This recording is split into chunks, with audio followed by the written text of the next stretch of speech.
Nós estamos iniciando mais uma série de lições da vida cristã e hoje, primeiro domingo de julho, lição número 1, fatos históricos e marcantes na comunidade cristã. A lição, o comentarista é o pastor Elton Mello.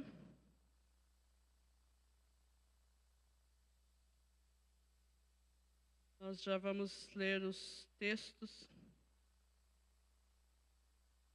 Tem revista ainda sobrando, se alguém não pegou, o presbítero Amarildo leva aí, levanta a mão se você quer a revista.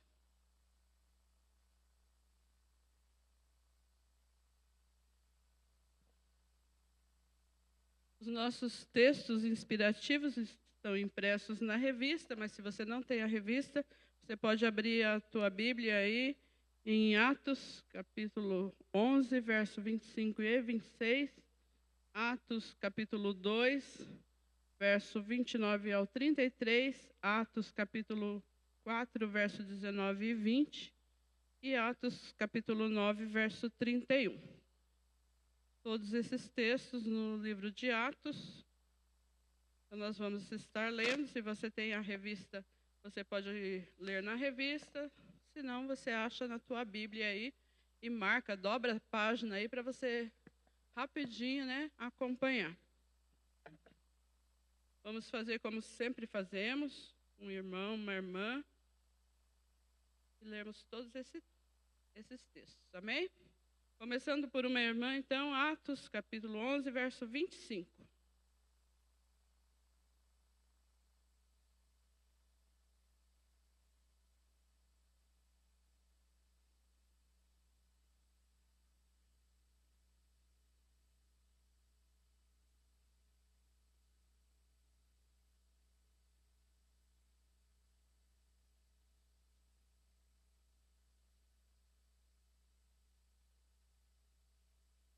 Atos 2, 29 a 33, 29, uma irmã.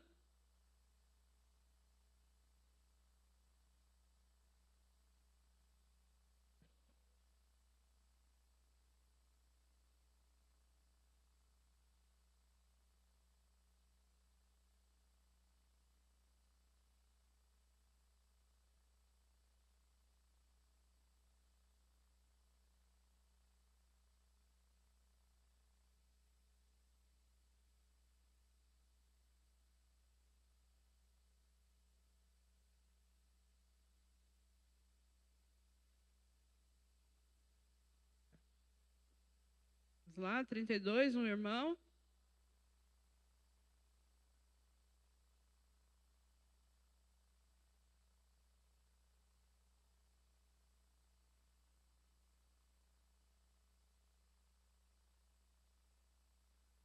Atos 4, 19 e 20, um irmão lendo 19.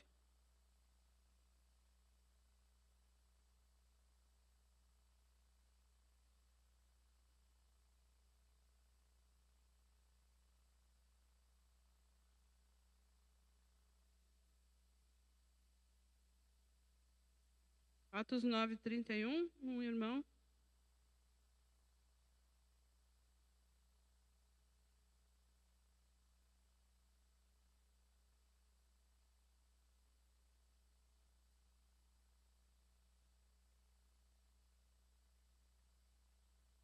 Amém.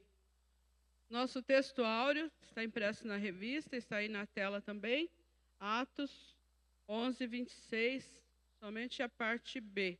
Já foi lido na leitura introdutória, mas vamos ler todos juntos, então, no 3. 1, 2, 3, em...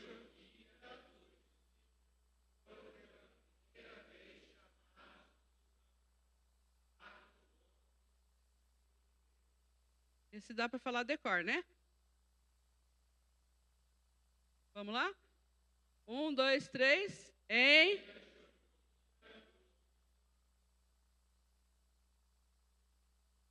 Discípulos, né? Então, se você leu os cristãos foram primeira vez, então é chamado discípulo. Tem que inverter daí, né? Os discípulos foram pela primeira vez chamados cristãos. Não foi os cristãos que foram chamados de discípulos. Vamos lá de novo, 1, 2, 3, hein?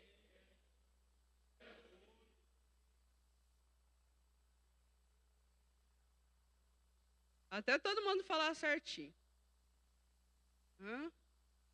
Aonde? O quê?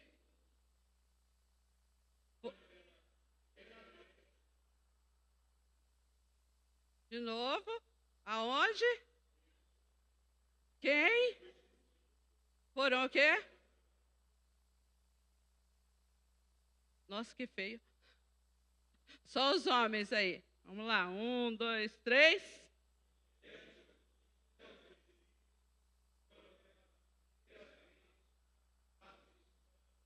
Vamos ver as irmãs agora. Vamos lá, irmãs? Ei.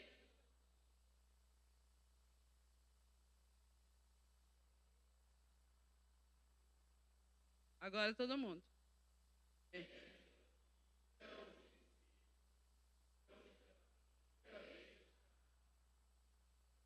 Atos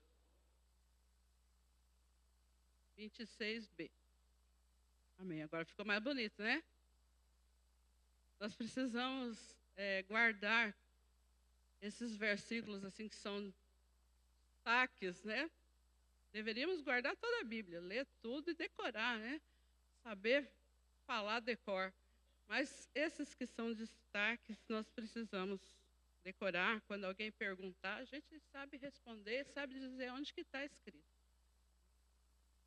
Vamos orar mais uma vez, agradecendo ao Senhor por esta oportunidade. Nosso Deus e Pai, nós te agradecemos porque nós podemos estar na tua presença no domingo pela manhã, este dia que o Senhor nos deu, um dia tão especial para aprendermos a tua palavra, para crescermos no conhecimento destas verdades tão importantes para a nossa vida cristã. Te agradeço pela vida de cada um dos irmãos que estão aqui nesta manhã, os nossos alunos, Senhor, os nossos visitantes. Muito obrigada. Que o teu Espírito Santo possa falar ao coração, Senhor, e que a tua palavra possa produzir frutos para a vida eterna. Em nome de Jesus. Amém. Bem-vindo, olha para trás aí, quem está atrás de você, diga para ele, bem-vindo, vamos aprender juntos.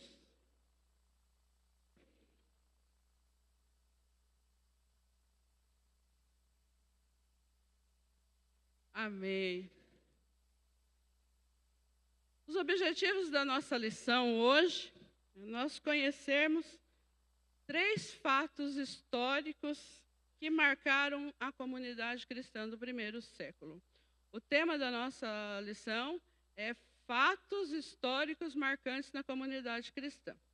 Então, nós vamos conhecer pelo menos 3, né, desses fatos que marcaram a comunidade cristã do primeiro século. Perceber que os fatos históricos e relevantes que marcaram a comunidade cristã do primeiro século, eles são colunas fundamentais para a sobrevivência da igreja até os dias de hoje. Esses fatos que nós vamos estudar são colunas fundamentais para a sobrevivência da igreja.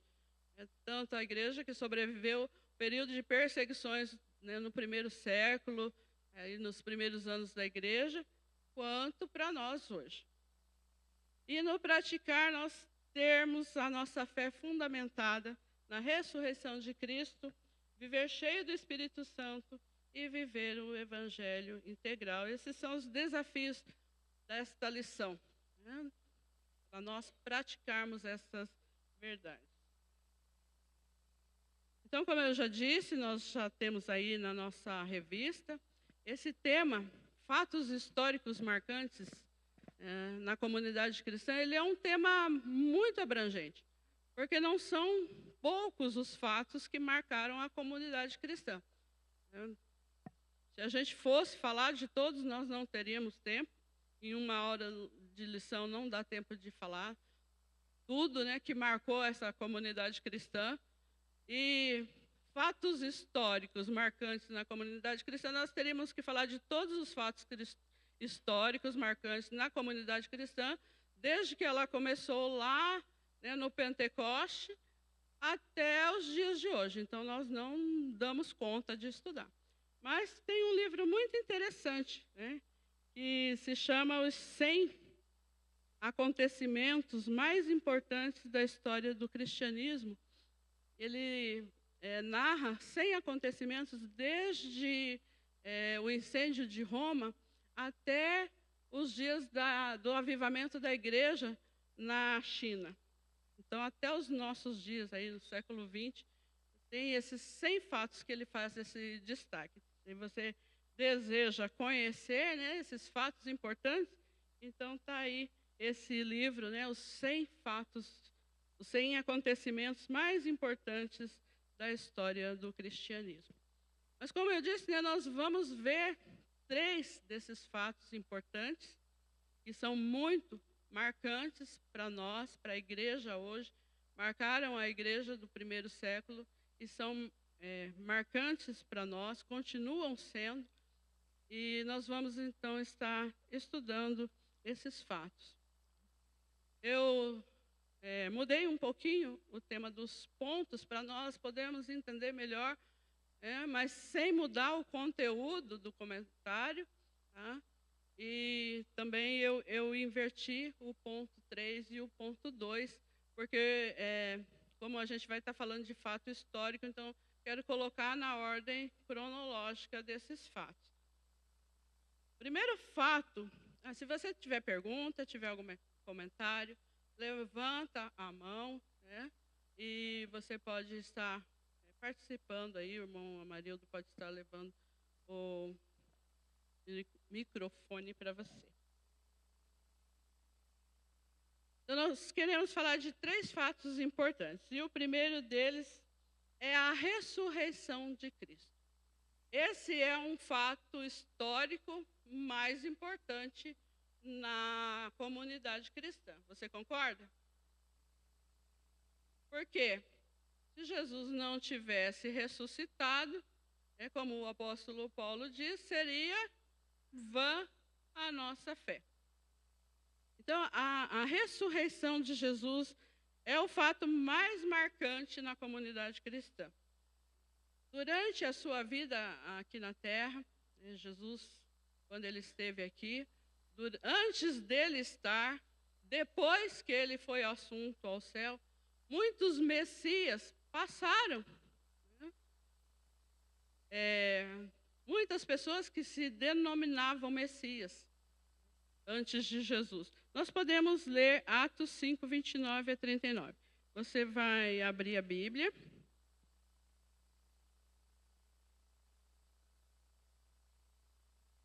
Enquanto você acha aí, nós vamos fazer a oração do momento 10:2. Acha aí, depois nós vamos ler. Vamos orar primeiro, pelo momento 10:2. Não precisa pôr na tela não, Sérgio. Pode deixar aí que nós já vamos orar. Os irmãos podem achar Atos 5, 29 ao 39. Eu vou pedir para Cris. Não, é Atos 5, 29 a 39 mesmo. Aquele que está lá é o versículo daqui dos textos inspirativos. Tá? A Cris vai orar pelo momento 10:2, pedindo ao Senhor obreiros para a sua seara. Curva a tua cabeça e ore junto. Graças eu te dou, Senhor Jesus, por esse momento, essa oportunidade de estarmos na tua casa. Te agradeço por poder desfrutar da tua palavra neste tempo também, Senhor Jesus. E coloco diante de ti aquilo que o Senhor nos ordenou ali nas Escrituras. E te peço por pessoas, Senhor Jesus, obreiros para a tua seara, Pai. Que o Senhor esteja levantando, Senhor Jesus, no meio dessa igreja, no meio de nós, Pai, obreiros preparados para a tua seara, Senhor Jesus.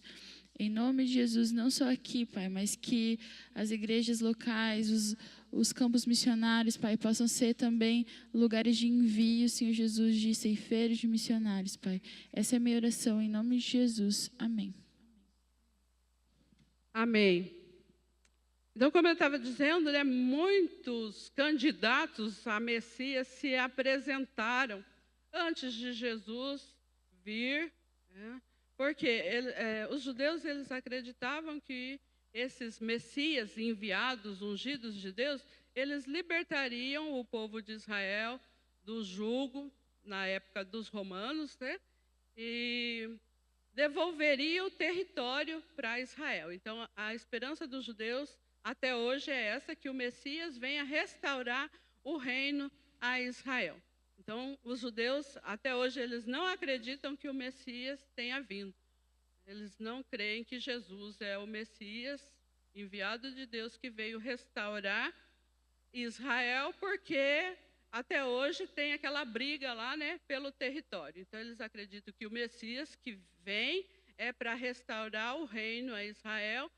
E por isso muitos candidatos, né, se levantaram se dizendo Messias. Mas aconteceram, né, que esses candidatos, eles passaram, eles morreram, os movimentos que eles levantaram, as pessoas que seguiam a eles, né, a chama se apagava e aí levantava outro e outro. Mesmo durante o tempo do ministério de Jesus, outros se levantaram também dizendo que era Messias.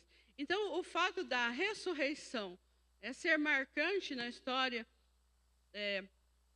cristã, né, é porque a ressurreição é a prova de que Jesus realmente é o Messias enviado de Deus. Vamos ler aí Atos 5, 29 ao 39. Vários irmãos podem ler, que são 10 versículos, tá? Então, vários irmãos podem ler, mas bem forte para a gente entender. Quem achou?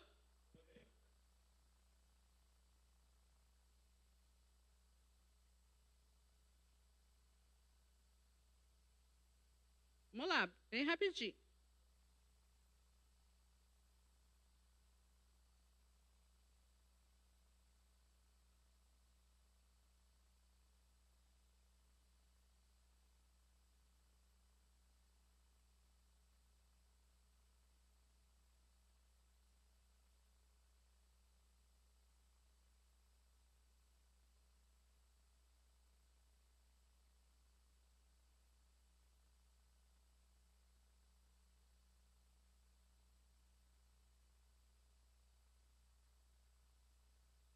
Só um pouquinho, guarda aí para dar continuidade.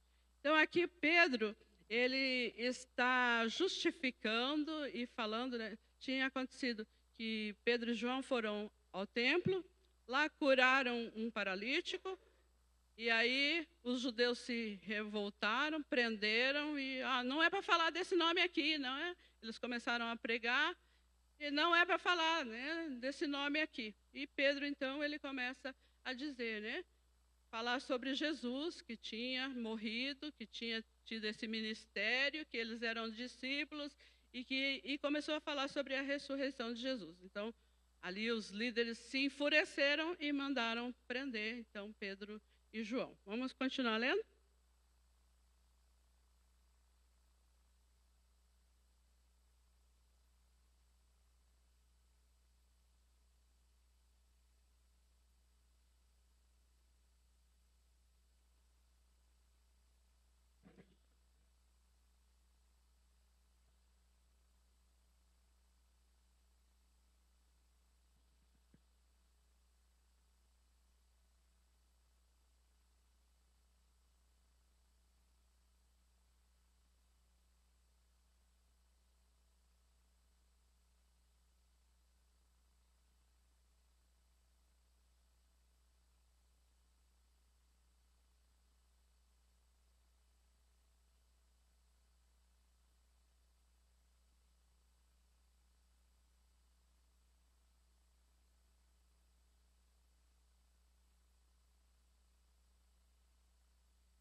(39) 39? Já leu todo o 38 e 39, né? Então, aqui o Gamaliel, ele faz a defesa E nós cremos que foi dirigido por Deus, que ele diz, olha, muitos se levantaram dizendo ser Messias, muitos se levantaram fazendo movimentos, mas passou. Então, se o que esses homens estão pregando for de Deus, vai prosperar. Se não for, vai acabar assim como acabaram os outros movimentos. E então libertaram ali a Pedro, né? Mas o que a gente quer mostrar nesse texto e nessa justificativa é que aquilo que procede de Deus realmente permanece. E a ressurreição de Jesus, ela é a prova, então, de que Jesus é o Messias verdadeiro e enviado de Deus.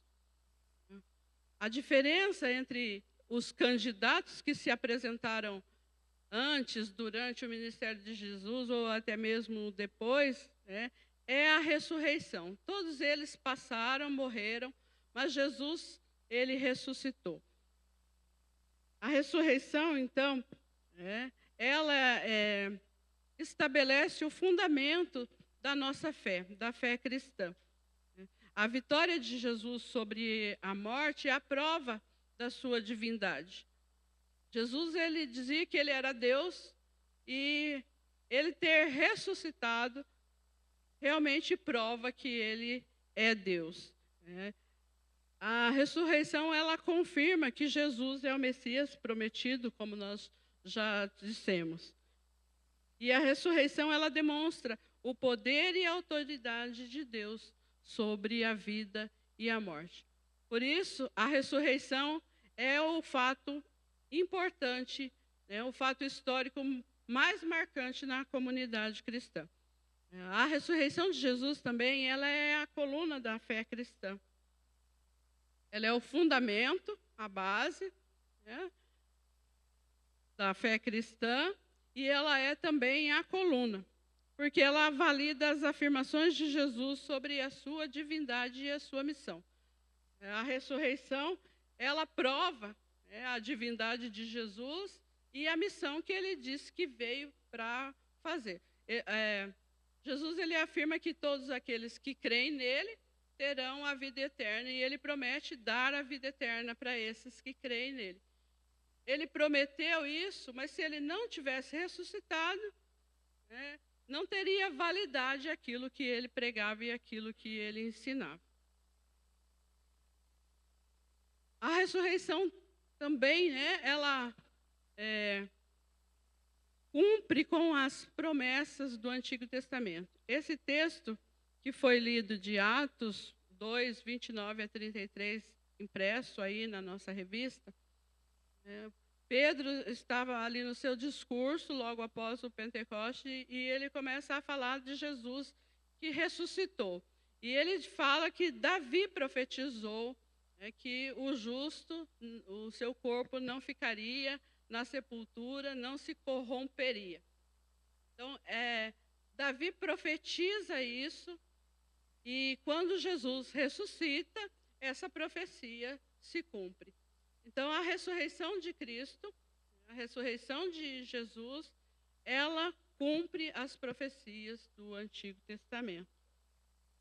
E ela demonstra também a fidelidade e o poder de Deus. Deus, ele cumpre as suas promessas, ele é fiel, a gente sempre afirma isso e nós cremos nisso. E quando Davi profetiza, Deus faz cumprir essa promessa porque ele é fiel. E ele demonstra o seu poder também sobre a vida e a morte.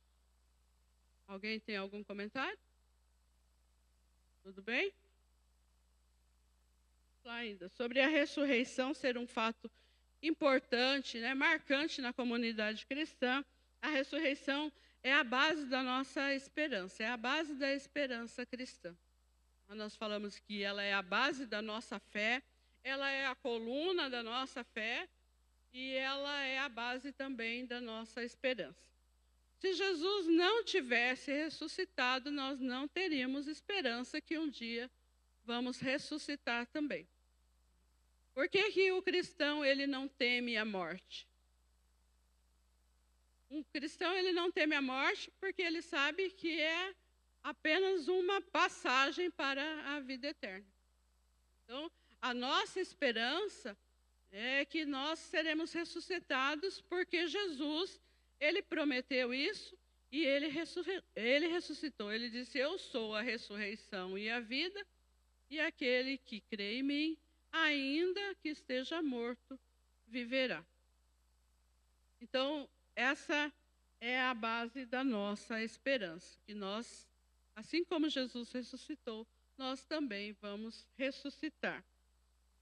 A morte não é o fim para nós cristãos, para aqueles que creem em Cristo, mas é uma porta para a vida eterna. Deus ressuscitou Jesus, então ele é poderoso para nos ressuscitar também. A ressurreição, ela é fundamental, para a identidade cristã também. O que significa isso? Vamos ler Romanos 6, 4 a 8?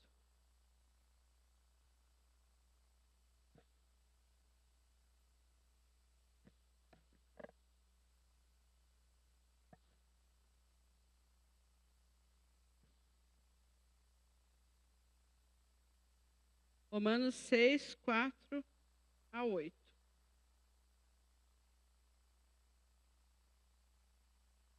Quem achou? Pode ler para nós?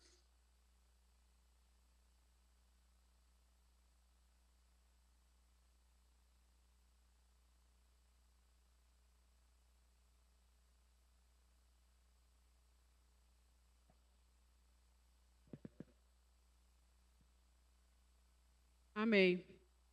Assim como Cristo morreu e ressuscitou, assim também nós cremos que nós vamos ressuscitar com Ele. A ressurreição, ela nos identifica. Aquilo que nós cremos é o que nos identifica.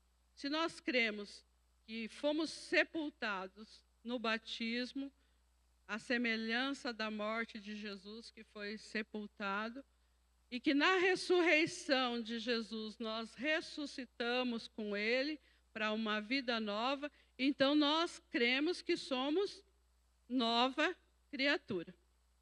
Amém? Então, a ressurreição de Cristo, ela nos identifica com Cristo para uma nova vida e ela nos identifica como novas criaturas. As coisas velhas já se passaram, como o texto que nós lemos aqui na abertura também, né? Aquele que está em Cristo é nova criatura. As coisas velhas já passaram, aquilo que nos condenava, Cristo já levou na cruz, Ele pagou a nossa dívida e agora nós vivemos uma vida nova em Cristo, caminhando com Ele e mostrando que realmente nós somos novas criaturas, somos transformados. Amém?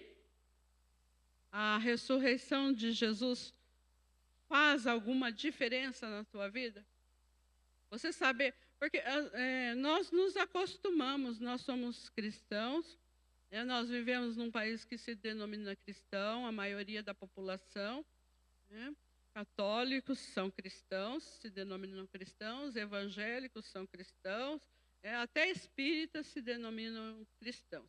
Então, a gente tem um conhecimento de que Jesus, ele nasceu, que ele é o Filho de Deus, que ele morreu, que ele é o Salvador. Muitas pessoas têm esse conhecimento e, às vezes, parece assim, uma coisa tão comum que não faz muita diferença para nós. A gente ouve os testemunhos de missionários que vêm aqui na nossa igreja e, às vezes, ele fala que ele pregou sobre Jesus e as pessoas foram impactadas porque elas não sabiam nada sobre Jesus. Quando elas ouvem a história de Jesus, aquilo muda totalmente a maneira dela ser e dela viver. E para nós, principalmente nós brasileiros, que estamos acostumados com o Evangelho, parece que não faz muita diferença, que é só uma história. Mas isso precisa impactar realmente a nossa vida e nos transformar, e realmente nós sermos sepultados com Jesus na sua morte e ressuscitarmos para uma nova vida e sermos realmente novas criaturas. Então, o fato de Jesus ter morrido e ressuscitado é uma boa notícia para nós? Ou é só na Páscoa que a gente lembra, né? E ainda só lembra nas apresentações, na igreja e tal, né? Ah, Jesus, cantamos uns hinos assim, né? Que falam de morte, de ressurreição. E o resto do ano, né? É como se fosse uma coisa comum. Mas não é uma coisa comum. É algo especial que deve realmente marcar a nossa vida, e o nosso modo de viver, o nosso modo de entender o Evangelho, de pensar, e isso a gente deve propagar também. Se é uma boa notícia, o que nós temos feito com essa boa notícia? Nós temos anunciado, temos pregado, que Jesus, ele morreu, ele ressuscitou para nos dar a vida eterna, e todo aquele que crer nele tem a vida eterna. Essa era a pregação dos discípulos. No primeiro século, eles não pregavam outra coisa. A homilética deles era diferente da homilética de hoje. Hoje, cada vez aparece uma homilética nova, uma hermenêutica nova, uma maneira de interpretar a Bíblia diferente. Mas os discípulos, os primeiros discípulos, o que eles pregavam, o evangelho que eles pregavam era: Jesus é o Messias, ele morreu pelos nossos pecados, ele ressuscitou e nele nós temos a vida eterna. Hoje, ver os discursos de Pedro, de Paulo, é esse o discurso. Então, nós devemos pregar. E é uma coisa simples para se falar. E, às vezes, a gente não fala, né? Para as pessoas, a gente não diz. As pessoas têm problema, estão com dificuldade. A solução é Jesus. Porque Jesus, ele está vivo, ele morreu, ele ressuscitou, ele tem todo o poder no céu e na terra. E ele quer fazer de nós pessoas transformadas, novas criaturas, para estarmos com ele para sempre. Essa é a solução, e às vezes a gente não prega isso. Devemos pregar a ressurreição, porque ela é o fato mais importante na história da comunidade cristã, na nossa história de discípulos de Jesus, que já conhecemos a Jesus. Amém? Algum comentário? Tudo bem? Podemos prosseguir? Então, eu disse que eu inverti o ponto 2 e o ponto 3, para ficar na ordem cronológica. O segundo fato histórico marcante na comunidade cristã é o Pentecoste, a descida do Espírito Santo. Em Joel, capítulo 2, verso 28, 29, há uma promessa da descida do Espírito Santo. Esse texto a gente sabe decor, né? Quem sabe decora aí. Quem não sabe, leia na Bíblia, Joel capítulo 2, verso 28 e 29. O básico a gente sabe: derramarei do meu Espírito sobre toda a carne, meu marido? Mas vamos ler os 2 versículos. Quem achou?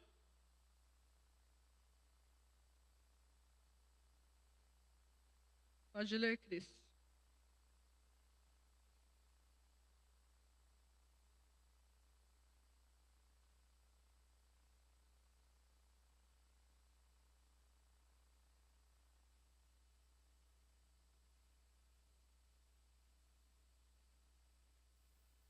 Derramarei do meu Espírito sobre toda a carne, diz Deus através do profeta Joel, naqueles dias. Que dias são esses?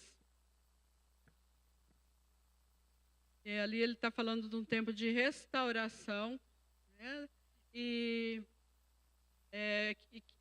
quando Deus começasse a restaurar, esse Espírito seria derramado. Essa promessa, ela se cumpre no dia de Pentecostes e marca o início da igreja cristã, a era da igreja. Essa profecia, então, de Joel marcou o início da era da igreja. A igreja, ela não é um movimento inventado. A igreja, ela não é qualquer coisa, qualquer grupo de pessoas que se levanta e começa a seguir um mestre qualquer. Né? Mas a igreja, ela foi estabelecida pelo próprio Deus. É uma instituição que se originou no coração de Deus. E ela foi fundamentada em Jesus. Como o próprio Jesus disse, né? Sobre esta pedra edificarei a minha igreja e as portas do inferno não prevalecerão contra ela. Então, o próprio Deus estabeleceu a igreja. E para que ela fosse firmada, né, Deus dá agora o melhor. Jesus tinha prometido, né, o Espírito Santo quando ele subisse ao céu e enviar o Espírito Santo.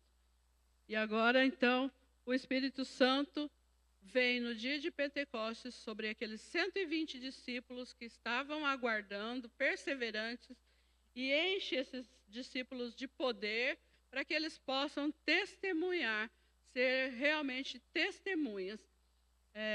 Atos 1:8, né? Esse vocês sabem de cor, né? Mas...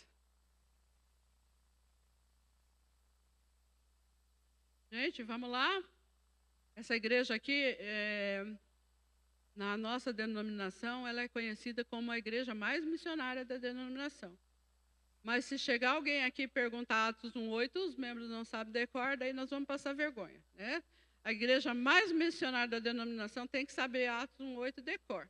De trás para frente, de cabeça para baixo, né? Vamos lá, Atos 1:8 diz: mas recebereis poder ao descer sobre vós o Espírito Santo e sereis minhas testemunhas, tanto em Jerusalém, como em toda a Judéia e Samaria, até os confins da terra. Então, o Espírito Santo, ele veio para dar poder, para capacitar os discípulos a serem verdadeiros discípulos de Jesus. A igreja guiada e fortalecida pelo Espírito Santo, ela vive em obediência à palavra de Deus. Ela vive em obediência aos mandamentos. O Espírito Santo, ele reveste a igreja de poder para que a igreja possa obedecer à ordem de Jesus. Antes de Jesus subir ao céu, ele dá uma ordem, em Mateus 28, capítulo 19 e 20. Pode falar, Macoelha. Esse é em Marcos. Em Marcos 16:15, ele diz: ide por todo mundo, pregai o evangelho a toda criatura. Mas lá em Mateus 28, ele diz: façam discípulos de todas as nações. Então, Jesus, ele dá uma ordem e uma missão. E é o Espírito Santo quem capacita a igreja a cumprir e a obedecer a ordem e a missão. E o resultado, quando os discípulos começam a obedecer, é o crescimento da igreja. Atos 9:31, está aí na revista, né? A igreja crescia. Ela era encorajada pelo Espírito Santo, crescia em número, vivendo no temor do Senhor. Mas olha o que o versículo diz: ela era encorajada pelo Espírito Santo. Então, o Espírito Santo, a descida do Espírito Santo para revestir a igreja de poder, para cumprir a missão, é um fato histórico muito marcante na comunidade cristã. Sem o Espírito Santo, a igreja não ia conseguir cumprir a sua missão. E ela não consegue cumprir a sua missão ainda hoje. Nós precisamos do Espírito Santo no nosso meio, na nossa vida, para que nós cumpramos a missão. Às vezes a gente quer fazer as coisas na nossa força, no nosso entendimento, mas nós precisamos do Espírito Santo para cumprirmos a missão. O Espírito Santo é ele quem capacita os crentes, e os verdadeiros discípulos de Cristo. Já falamos aí, né? Atos 1:8. É o Espírito Santo quem capacita, ele dá esse poder, a capacidade. Antes, os discípulos eles estavam com medo. Mas depois, cheios de ousadia, né? Eles não tinham medo mais de falar. E eles chegavam diante das autoridades, daqueles que os ameaçavam até de morte. Eles diziam: importa obedecer a Deus e não aos homens. Cheios do poder de Deus, cheios do Espírito Santo, eles tinham coragem para cumprir a ordem e a missão. O Espírito Santo também é ele quem escolhe, né, os obreiros para a missão. Atos 13, verso 2. Vamos ler rapidinho.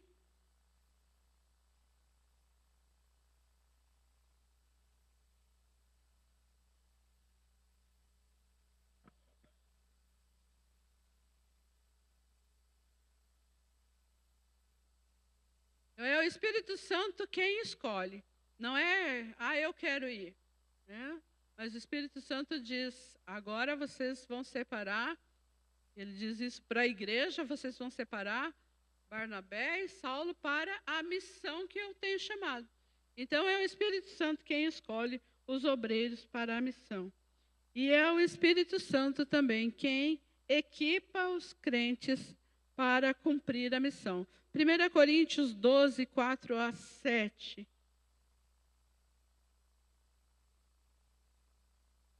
Primeira Coríntios, capítulo 12, do verso 4 ao verso 7.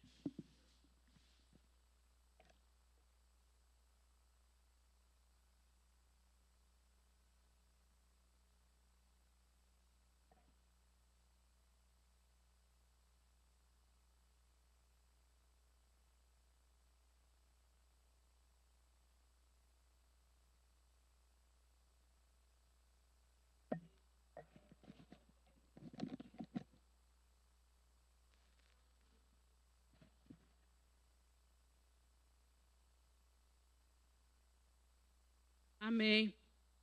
É o Espírito Santo quem distribui dons. E esses dons são ferramentas para que nós possamos cumprir a nossa missão. Então, o Espírito Santo, ele é a descida dele, o Pentecostes, é o fato marcante na comunidade cristã. Porque nós dependemos dele para tudo que nós formos fazer. E os discípulos de Jesus, né, eles não realizavam nada sem o poder do Espírito Santo. Tudo o que eles faziam, sinais e maravilhas, eles realizavam no poder do Espírito Santo. Eles pregavam no poder do Espírito Santo. Eles curavam no poder do Espírito Santo. Sem o Espírito Santo nós não conseguimos. Por isso, é o fato histórico mais marcante na comunidade cristã, o Espírito Santo no nosso meio.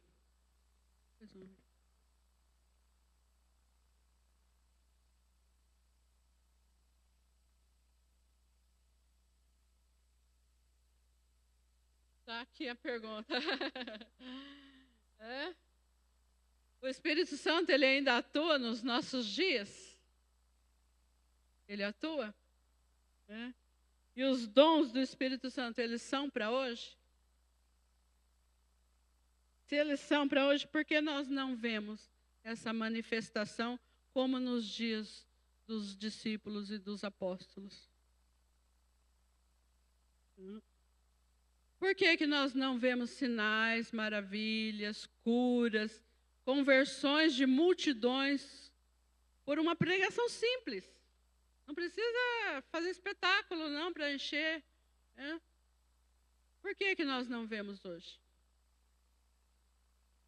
Para começar, eu acho, meu marido, que a resposta está lá, no Atos capítulo 2, dizer que eles ficaram lá em Jerusalém esperando, até que fossem revestidos. Quando Jesus falou para os discípulos, lá quando ele estava sendo assunto ao céu, fiquem em Jerusalém até que do alto vocês sejam revestidos de poder.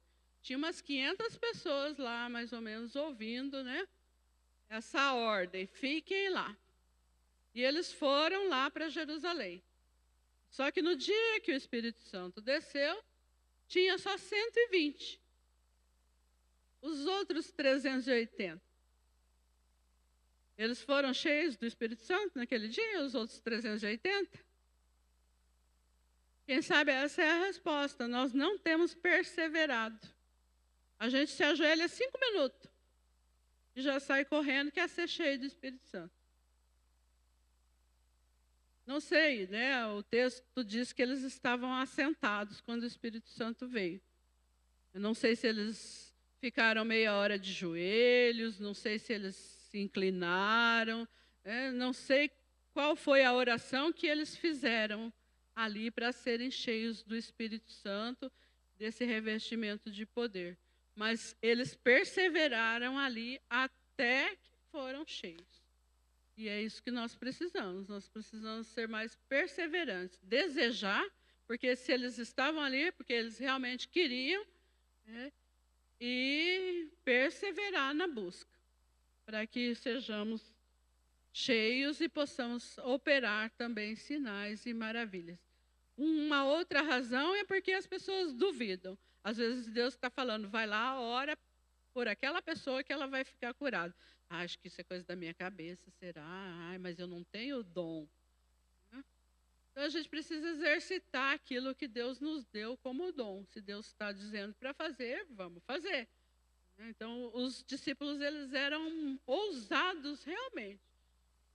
Deus mandava e eles iam e faziam. E declaravam em nome de Jesus que o paralítico andasse e ele andava. Então a gente precisa ter essa perseverança, ter a fé que eles tinham e ter ousadia, né, para obedecer aquilo que Jesus nos ordenou. Amém? O terceiro fato histórico, então, é a inclusão dos gentios na igreja. É por isso que eu coloquei em terceiro, porque esse texto da igreja de Antioquia é depois da descida do Espírito Santo. A igreja, ela nasceu em meio à perseguição. A igreja dos gentios, principalmente, a igreja aí é mencionada como a igreja de Antioquia. Então, esse fato da inclusão dos gentios na igreja causou muita polêmica, porque os discípulos, eles eram judeus. Jesus veio e pregou para os judeus. Jesus, ele curou gentios, pessoas de outras nações. Gentio é todo aquele que não é judeu. Então, nós somos gentios. Tem algum judeu aqui, descendente? Não? Então, todos nós somos considerados gentios. Tá? Nós não somos judeus, então somos gentios. E essa inclusão, né, causou polêmica, porque os judeus, eles tinham aquela restrição. O apóstolo Pedro, ele fala isso lá para Cornélio, né? Em Atos capítulo 10, quando ele tem aquela visão do lençol, e depois vem lá, né, os empregados do Cornélio chamar o Pedro para ir lá falar para o Cornélio. Um anjo apareceu para o Cornélio, manda chamar o Pedro e tal. E aí o Pedro chega lá na casa do Cornélio e diz assim, vocês sabem, né, que não é lícito, não é permitido um judeu entrar na casa de um gentio e tal, mas Deus mandou, então eu estou aqui para obedecer. Aí depois Pedro está pregando e o Espírito Santo vem sobre aquelas pessoas, enche eles também, né, eles ficam cheios do Espírito Santo. E o Pedro diz, pois é, né, e agora? Como nós, eles também receberam o Espírito Santo. Então, Deus não faz acepção de pessoas. Os judeus, eles tinham essa dificuldade para aceitar os gentios. Então, esse fato é muito marcante na igreja.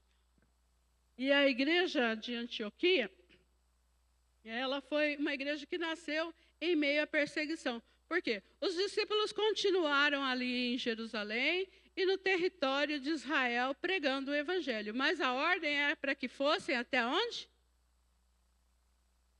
até os confins da terra, né? Vocês vão ser testemunhas em Jerusalém, na Judéia, Samaria e até os confins da terra. Mas eles ficaram só ali, né, no entorno, só pregando para judeus. E aí vem a perseguição. E a Bíblia diz que só os apóstolos, né, ficaram em Jerusalém. Os 12 apóstolos. O Matias foi escolhido no lugar do Judas. Então, os 12 apóstolos ficaram em Jerusalém.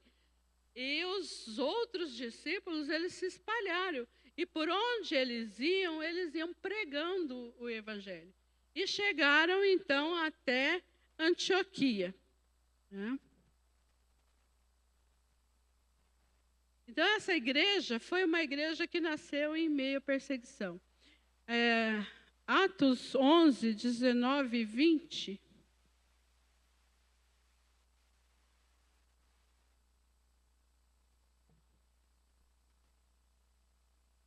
(19, 20 e 21) também já vamos ler. Atos 11, 19, 20 e 21.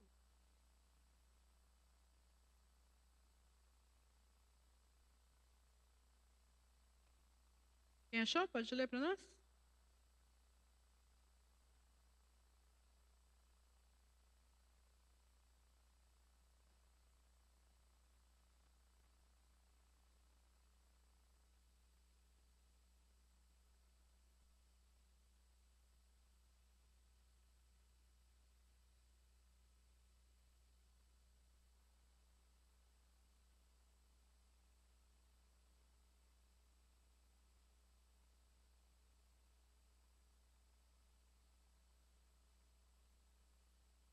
Interessante, né? Que eles saíram, mas não anunciavam para ninguém, a não ser para os judeus.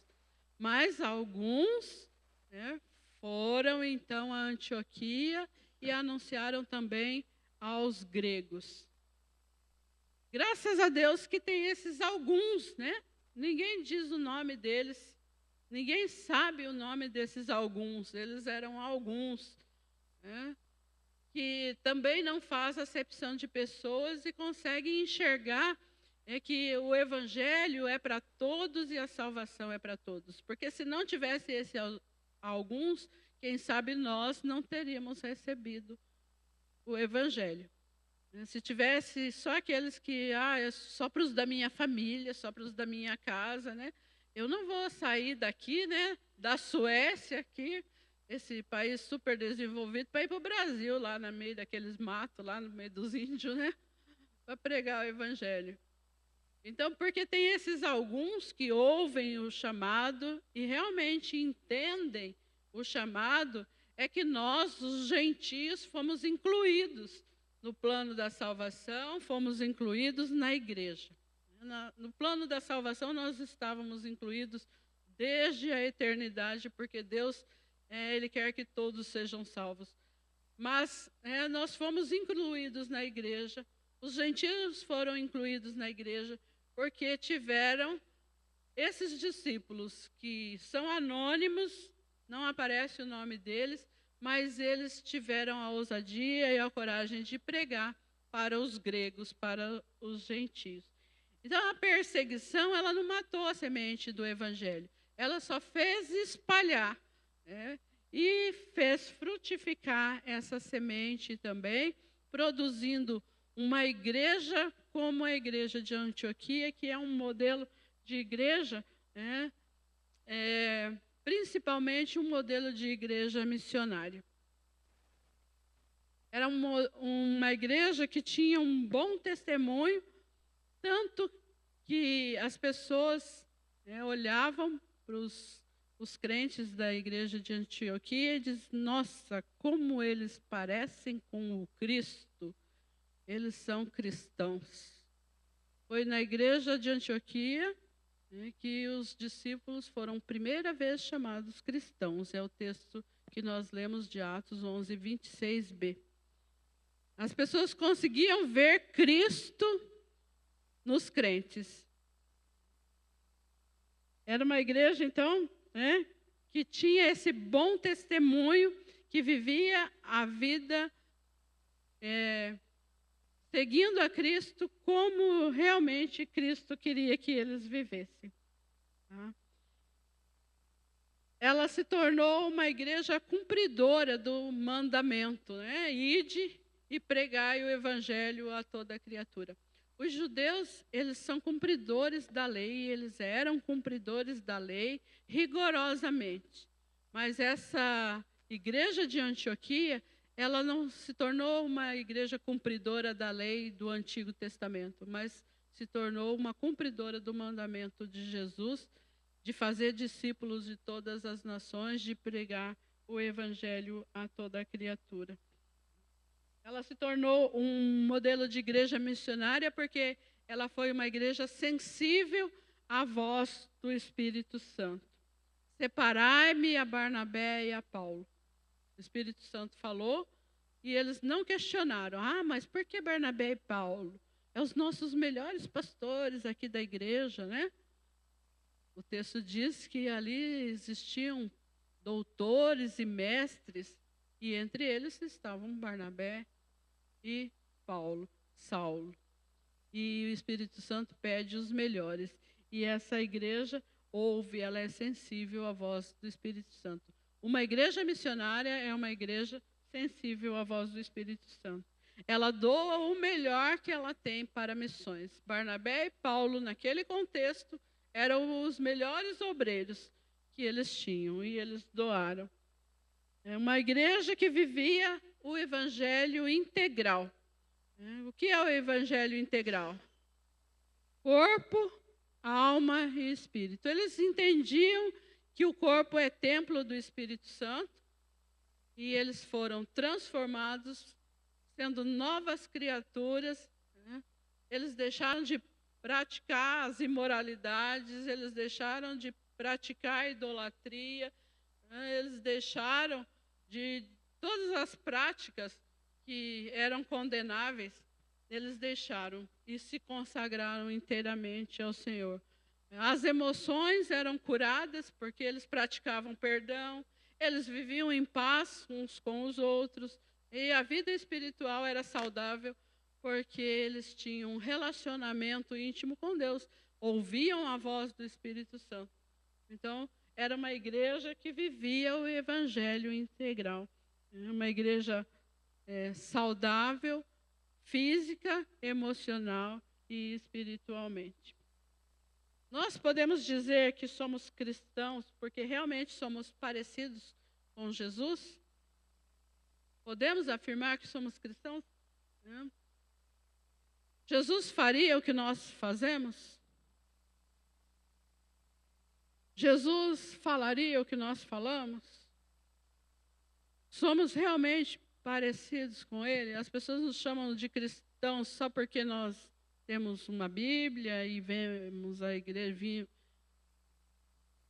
igreja, né, uma vez por semana.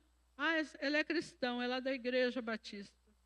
Ou porque nós realmente andamos e fazemos aquilo que Jesus ordenou e Ele quer que nós façamos. Nós temos cumprido a nossa missão? Você sabe qual é a sua missão? Algumas pessoas até elas dizem, né? Eu não faço porque eu não sei o que é que eu tenho que fazer. Eu não sei qual que é a minha missão. Eu ainda não descobri o meu chamado. Eu ainda não descobri o meu dom. E aí ela continua sem fazer nada. Só vem no templo uma vez por semana. Nós temos realmente nos parecido com Cristo?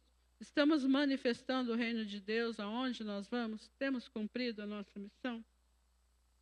Crer e pregar a ressurreição de Jesus, viver cheio do Espírito Santo, viver o evangelho integral, eles são fatos marcantes, que marcaram e continuam marcando a comunidade cristã, a igreja. Então, o cristianismo ele não é apenas uma religião, ele é uma vida plena em conformidade com o exemplo e os ensinamentos de Jesus. A ressurreição de Jesus, ela deve ser e ela é o pilar central da nossa fé. Ela confirma que é a verdade do Evangelho e a esperança da vida eterna. A proclamação do Evangelho não é somente a nossa missão, mas é a resposta, é a nossa resposta alegre à graça que nós recebemos. Qual é essa graça que nós recebemos? A nossa salvação, o perdão dos nossos pecados. Então, quando nós cumprimos, levamos o Evangelho, pregamos o Evangelho, isso deve ser a resposta àquilo que nós já recebemos. Fazermos com alegria, não por obrigação, mas com alegria mesmo. Obedecer a Deus reflete o nosso compromisso com Ele, com Cristo, não importando os desafios que nós enfrentamos. A igreja primitiva, os primeiros discípulos, eles enfrentaram perseguições, eles enfrentaram muitos desafios, mas a vida transformada faz com que eles avancem e vão, e assim deve ser nós também. Transformados pela graça do Senhor, transformados, cheios do Espírito Santo, avançarmos sempre cumprindo a nossa missão. Que o exemplo da igreja de Antioquia nos inspire a sermos cristãos verdadeiros, discípulos de Jesus, parecidos com Cristo, a sua imagem e semelhança. Amém? Que Deus abençoe tua vida, que você possa praticar esses ensinos, que isso possa refletir lá aonde você vá, que a ressurreição de Jesus seja a boa nova para você levar àqueles que não conhecem, que ainda não têm essa esperança da vida eterna. Amém?